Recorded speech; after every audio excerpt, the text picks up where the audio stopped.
no domingo 21 de abril de 2024, foi realizado na IEDPE, Congregação do Barro Vermelho, o culto de missões, que teve como país em foco a Austrália.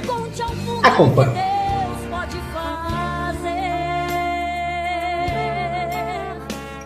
Queremos convidar os irmãos, queremos trazer uma palavra rápida dentro desse trabalho glorioso e belíssimo, também parabenizando o Jogral, muito bonito.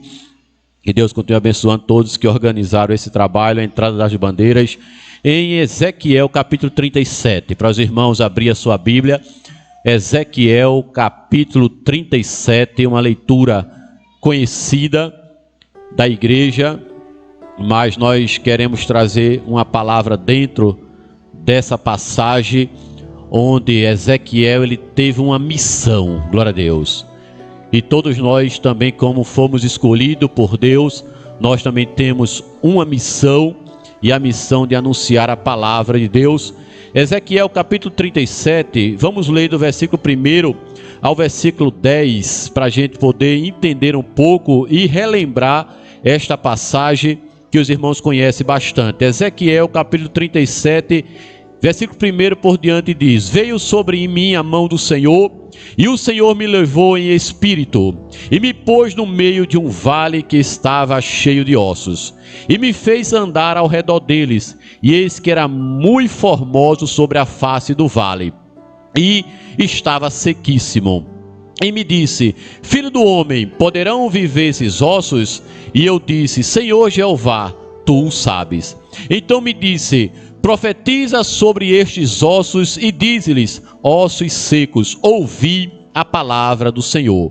Assim diz o Senhor Jeová a estes ossos: eis que farei entrar em vós o espírito e vivereis. E porei nervos sobre vós, e fareis crescer carne sobre vós, e sobre vós estenderei pele, e porei em vós o espírito e vivereis, e saberei que eu sou o Senhor. Então profetizei como se me deu ordem, e houve um ruído enquanto eu profetizava, e eis que se fez um reboliço, e os ossos se juntaram cada osso ao seu osso. E olhei, e eis que vieram nervos sobre eles, e cresceu a carne, e estendeu a pele sobre eles por cima, mas não havia nele espírito. E me disse: Profetiza ao espírito, profetiza, ó filho do homem, e diz ao espírito: assim diz o Senhor Jeová: vem dos quatro ventos, ó espírito, e assopra sobre estes mortos, para que vivam. Versículo 10: E profetizei como ele me deu ordem, então o espírito entrou neles, e viveram, e se puseram em pé um exército grande em extremo. Glória a Deus. Irmãos, conhecem bastante essa passagem de Ezequiel, para que os irmãos possam ter uma visão desse profeta. Os irmãos pegarem o capítulo 1 de Ezequiel, os irmãos vão ver que Ezequiel, ele tinha por pai, chamado Buzi ou Buzi, mas interessante que o seu pai era um sacerdote, e de acordo com a linhagem, geralmente os filhos de um sacerdote, a tendência a eles também serem sacerdote. Mas o chamado que Deus tinha para Ezequiel não era um chamado para o sacerdócio. Os irmãos acredito que sabem a diferença de um profeta para um sacerdote. O chamado que Deus tinha para Ezequiel era para que ele fosse um profeta e não um sacerdote. O sacerdote, ele tinha o cuidado do templo do Senhor. O sacerdote, normalmente, ele oferecia os sacrifícios. Normalmente, ele tinha que cuidar do templo para apresentar ao Senhor a oferta. Já o profeta, ele tinha por objetivo receber a mensagem para anunciar o povo. O sacerdote, ele levava o sacrifício do povo a Deus. O profeta, ele tinha o objetivo de pegar a mensagem que Deus dava a ele e levar para o povo. E a chamada de Ezequiel foi essa. Deus, ele não queria que Ezequiel ele fosse um sacerdote, mas a chamada de Ezequiel por Deus era que ele fosse um profeta. E todo o capítulo 1 nós vamos ver toda a história iniciando de Ezequiel. Os irmãos sabem que Ezequiel ele veio na terceira leva, quando o rei ele trouxe Daniel na primeira leva, e ele veio na terceira leva, naquele momento em que o Nabucodonosor ele trouxe cativos as pessoas. Então Daniel junto com seus amigos eles vieram na primeira leva, e Ezequiel ele veio na terceira leva no ano de 597. Meus irmãos vão ver que a partir do capítulo 2 de Ezequiel é quando Deus ele toma a chamada de Ezequiel. Se os irmãos estiverem com a sua Bíblia aberta e verem aí o capítulo 2, é quando Deus ele diz para Ezequiel: filho do homem, põe-te em pé e falarei contigo. Glória a Deus. E o versículo 2 em diante diz: então entrou em mim o Espírito quando falava comigo e me pôs em pé, e ouvi o que ele falava. Glória a Deus. Então a chamada de Ezequiel, ele começa a contar toda a sua história a partir do capítulo 2, quando Ezequiel ele tem a sua chamada. E o nome Ezequiel significa Deus fortalece. Ezequiel ele tinha mais ou menos a idade de Daniel quando ele foi chamado, quando ele foi cativo. Na época Daniel tinha 17 anos, mas como ele foi na terceira leva, já 5 anos depois, então ele já estava na média de 22 anos a 25 anos, quando ele também foi cativo. E diz a história que Ezequiel ele era casado. Se os irmãos, a gente não vai ler, mas se os irmãos pegarem em capítulo 24 de Ezequiel, Ezequiel era um homem casado, e Deus fala para Ezequiel que ele iria passar por um luto, que ele não chorasse, mas que ele iria passar, mandou ele se conter em lágrimas. E no capítulo 24, a partir do versículo 15 e 18, conta a história que a esposa de Ezequiel ela morre. Glória a Deus. Mas diz a palavra de Deus que Ezequiel ele teve algumas visões. No capítulo 1, a Bíblia vai falar de uma visão sobre um vento tempestuoso. A partir do versículo 4 em diante do capítulo 1, olhei e eis que um vento tempestuoso vinha do norte, e uma grande nuvem como fogo se revolveu-se em esplendor ao redor dela, no meio de uma coisa como a cor de ambar. Então foi essa uma das visões que Ezequiel ele teve. E se os irmãos pegarem todo o capítulo, não sei se os irmãos já leram a história de Ezequiel, mas do capítulo 4 em diante até o capítulo 20, do 4 ao 24, o livro de Ezequiel vai falar sobre a mensagem do juízo. Do capítulo 25 ao 32, ele vai falar sobre as 7 nações estrangeiras. Do capítulo 33 ao 48, vai falar sobre o consolo da esperança. Mas interessante que no capítulo 10 de Ezequiel, ele vai falar sobre a glória de Deus. Se os irmãos virem aí a segunda visão de Ezequiel, a primeira quando ele vê aquele vento, e no capítulo 10 ele tem uma nova visão que a epígrafe diz assim: a segunda visão dos querubins. É quando Ezequiel ele tem uma visão da glória de Deus se retirando do lugar santíssimo, que está no versículo 4. Então se levantou a glória do Senhor de sobre o querubim para a entrada da casa, e encheu-se a casa de uma nuvem, e o átrio se encheu do seu resplendor da glória do Senhor. E o estrondo das asas dos querubins se ouvia até o átrio exterior, como a voz de Deus Todo-Poderoso quando se fazia. O versículo 10 é quando a glória do Senhor ele se retira do templo. E o versículo 18 ele diz: então saiu a glória do Senhor da entrada da casa e parou sobre os querubins. São as visões que Ezequiel ele teve. Mas na leitura em qual nós lemos, e nós não queremos fugir, pois o tempo ele nos faz correr, mas a partir do capítulo 37, Ezequiel ele tem mais uma visão.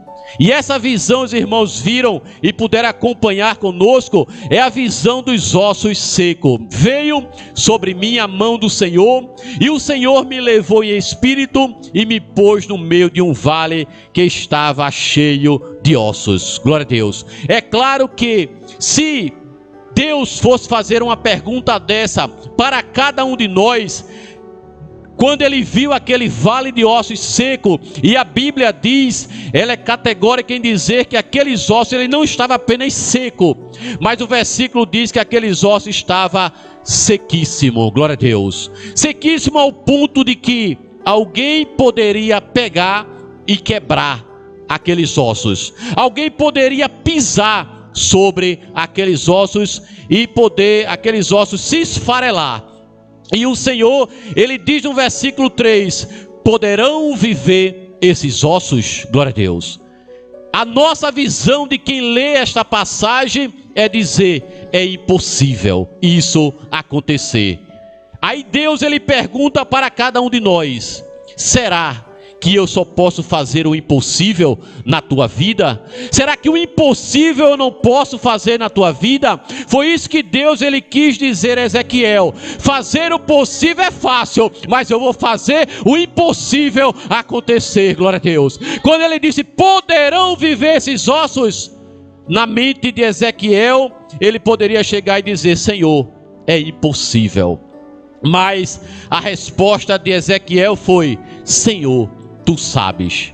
É quando muitas vezes a gente tem algo que praticamente está perdido, e alguém pergunta, você crê que Deus pode mudar? Aí pela sua fé você responde, creio. Mas você sabe que está difícil, está muito difícil, é uma situação quase impossível. Glória a Deus. Estava algumas 2 semanas atrás e relembrei hoje de um jovem, e fui pesquisar, ele tinha 13 anos nos Estados Unidos, que ele entrou em coma profundo, e os médicos aconselharam aos seus pais de ligar os aparelhos e doar os órgãos, e já estava certo para 5 pessoas receberem o órgão daquela criança, e diz que os pais assinaram para que desligasse os aparelhos um dia antes. E como é uma rotina dos médicos, ele fazer a última sessão de exames, quando foi no outro dia, o médico fez toda a sessão de exames ali, e começou agora a ter alguns pontos de que mostrava que aquele jovem estava voltando. E o que nós entendemos com isso estava na visão dos seus pais, na visão dos médicos, impossível aquele jovem voltar. Mas na visão de Deus não. Foi no último dia, já estava assinado, mas Deus disse, quem tem a vida sou eu, quem dá a vida sou eu. Poderão viver esses ossos, Ezequiel? Tu o sabes, Senhor. E naquele momento o Senhor disse, profetiza, profetiza. O que Deus ele diz para a gente se está difícil, creia, creia, profetize milagres dentro da tua casa, se é dentro do teu lar, dentro da tua família, se é o teu esposo, se é os teus filhos, se é tua esposa, profetiza milagres. Diz no teu coração a Deus, Deus, eu não aceito isso, Deus, Deus, eu quero ver milagre, porque a tua palavra, ela me garante isso. Deus, ele diz, poderão viver o teu marido, o teu filho. O senhor crê, a senhora crê que Deus, ele pode tornar a trazer de volta? E quem sabe no teu coração, tu sabes, Senhor, tu o sabes.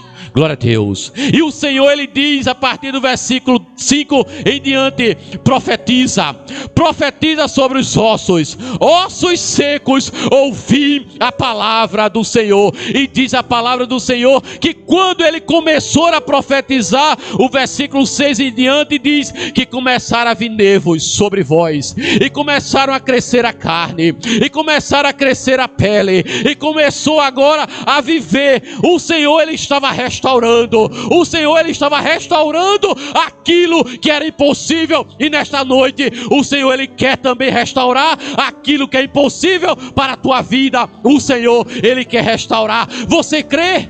Você crê que Deus, Ele pode restaurar a tua casa, o teu lar, a tua família?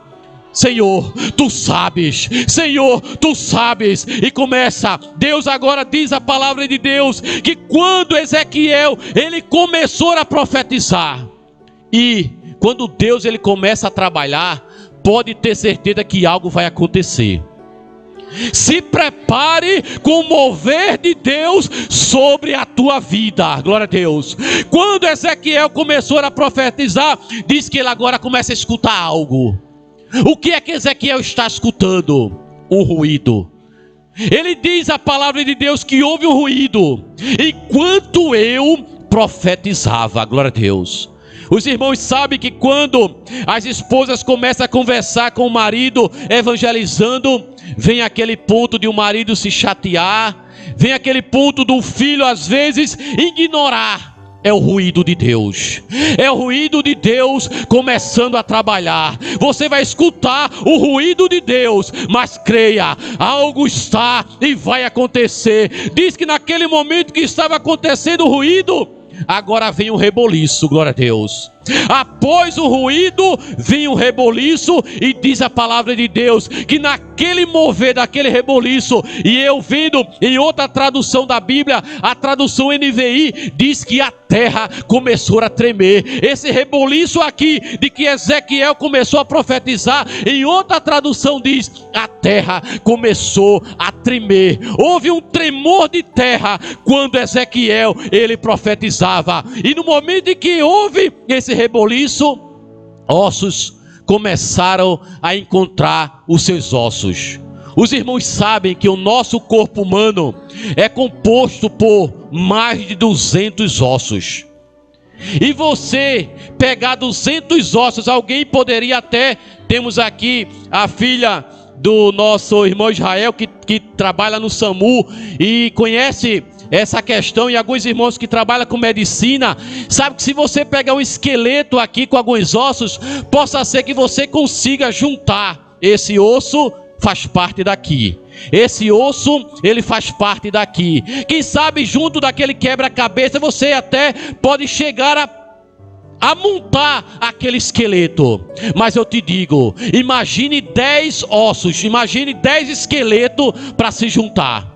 Agora imagine 100 esqueletos para poder se juntar e cada peça encontrar o seu lugar.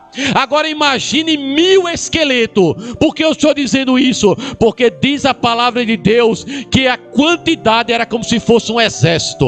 Um exército, ele não é composto por 10 soldados. Um exército, ele não é composto por apenas 100 soldados. Um exército, ele é composto por milhares de soldados. Então o que nós entendemos é 206 ossos multiplicado por 1000 soldados. Nós tínhamos ali uma média de mais de 206 mil ossos. E a Bíblia diz que cada osso encontrou o seu osso no lugar devido. Não foi o osso da perna se encontrando com o osso da mão. Não foi o osso do dedo da mão se encontrando com o osso do dedo do pé. Foi tudo no seu lugar. Glória a Deus. E na tradução NVI diz que, a tradução que diz aqui, osso se encontrando com seu osso, na tradução linguagem de hoje, diz que cada um se encaixou no seu devido lugar. Cada um ele encontrou e se encaixou no devido lugar. Sabe por quê? Porque Deus, quando ele restaura, ele traz de volta para o lugar onde não deveria ter saído, onde não deveria ter deixado. O Senhor, ele traz de volta. O Senhor, ele traz de volta para o mesmo lugar. Ossos se encontrando com o mesmo osso, tudo se encaixando. Glória a Deus. Agora, do que adianta ter todo o corpo bonito, pele, ossos, nervo, carne, tudo bonito, e não ter vida? Tem esposas, tem maridos, tem filhos que dentro do seu lar tem maridos assim. Tem o seu corpo físico, tem a sua vida ali, mas a vida espiritual ele não tem. Ele não tem força para caminhar para a casa do Senhor. Ela não tem força para ir para a casa do Senhor. Muitas vezes o filho não tem força. É o que nós encontramos aqui nessa passagem. Tudo estava bonito, nevo, carne, pele, mas diz que faltava o espírito. Estava como um corpo morto, um corpo inerte ali, onde não poderia fazer nada. Glória a Deus. Mas o Senhor, quando Ele manda fazer a obra, Ele completa a obra. O Senhor, Ele não deixa a obra pela metade. O Senhor, quando Ele faz o milagre, Ele faz até o fim, para você ficar desenganado e os médicos também começarem a entender como aconteceu isso. Eu não acredito. Faz outro exame, e no outro exame diz, olha, não tem nada. Chama outra comitiva de médico e faz outro exame, porque o primeiro dizia assim, mas o segundo não está dizendo dessa forma, porque Deus, Ele não faz nada pela metade, mas Ele faz tudo por completo. Glória a Deus. E o Senhor, Ele chegou para Ezequiel e disse, Ezequiel, o corpo está inerte, o corpo, ele não vive, está faltando espírito, Ezequiel. E Deus, Ele diz para Ezequiel, profetiza novamente, profetiza agora sobre este corpo. E o versículo 9 por diante, ele diz, e ele me disse, profetiza ao Espírito, profetiza, ó Filho do homem, e diz ao Espírito, assim diz o Senhor Jeová, que vem dos 4 ventos, ó Espírito, e assopra sobre estes mortos para que vivam. Versículo 10, e profetizei como ele me deu ordem. Então o Espírito entrou nele, e viveram e se puseram em pé um exército grande e extremo. Glória a Deus. O versículo 9 eu achei também interessante, que o versículo 9 ele diz, sopra, vem dos 4 ventos, ó Espírito, e assopra sobre esses mortos. Aí na tradução NVI diz que os 4 ventos, os ventos dos 4 pontos cardeais começaram a soprar. E o que é os 4 pontos cardeais? A Bíblia diz que começou a soprar um vento agora do norte, começou agora a soprar um vento do sul, começou agora a soprar um vento do leste, começou a soprar agora um vento do oeste, e aqueles 4 ventos começaram agora a soprar, e naquele momento que aqueles ventos começaram a soprar, aquela vida, ela teve que ficar de pé. E nessa noite, sopra, sopra Espírito Santo, sopra Espírito Santo, os ventos do norte, o vento do sul, do leste, do oeste, dos 4 pontos cardeais, sopra, sopra sobre a tua igreja, sopra sobre a tua igreja, Deus. E a palavra de Deus diz, e se puseram de pé. Diga nesta noite, Senhor, eu quero que o Senhor sopre sobre o meu lar, Deus. Deus, eu quero que o Senhor sopre o Espírito Santo dentro da minha casa, Deus. Deus, que o Senhor possa soprar, mas que o Senhor possa soprar algo, que Ele possa trazer ele de volta. Levanta através do sopro, Deus. Os irmãos sabem, e a Bíblia tem várias passagens falando sobre sopro. O primeiro sopro a gente vê lá em Gênesis, quando Deus diz que o Espírito Santo, Ele soprou nas narinas, e diz que Adão, ele tornou em alma vivente. Mas a Bíblia também fala aqui de sopro. A Bíblia também fala, quando os discípulos estavam lá dentro de casa, após Jesus ter morto, ser crucificado, os discípulos estavam presos, e diz que Jesus chega e sopra sobre aqueles discípulos, e deram ali, recebe o Espírito Santo. O sopro do Espírito é o sopro da vida. E nessa noite eu quero já concluir. O nosso presbítero como nós falamos aqui, é um presbítero bastante organizado, e nós não queremos ultrapassar o tempo. Mas nessa noite, eu não sei se tem pessoas aqui que não é evangélica, que nessa noite o Espírito Santo, ele soprou no teu coração, o Espírito Santo, ele soprou na tua vida, e nessa noite nós te convidamos, vem agora, vem agora, vem agora aceitar a Cristo, que o Espírito Santo, ele possa te soprar, para te dar força, para que nessa noite você venha entregar a tua vida a Jesus. Sopra, sopra, sopra, glória a Deus.